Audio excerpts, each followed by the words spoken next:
There is no remedy for peace within our communities. There's no remedy for it that the world can prescribe. The only remedy that would make sense is that if our people, if you can imagine, I grew up in Brooklyn, so let's use like one projects in Brooklyn. Let's use, let's say Marcy Projects or whatever. Marcy Projects is majority so-called African American, so-called Latino, you feel me? Imagine if just this housing complex, this housing projects, right, this neighborhood, all decided to start following the commandments of God. To all start following the Most High, which means, and Paul talks about this later in the chapter, but what that entails.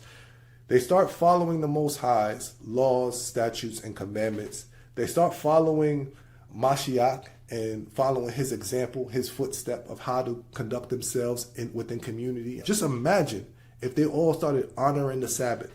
Just imagine if they started looking at each other, and instead of them seeing a stranger from the other side of the building or from the other side of the projects or from the other side of the block or from the ops territory, instead of seeing themselves as these things that the world has implanted in our brains and in our spirits, they see an Israelite. They see the children of the Most High, and they see themselves as that as well. What would you imagine would happen on a spiritual level?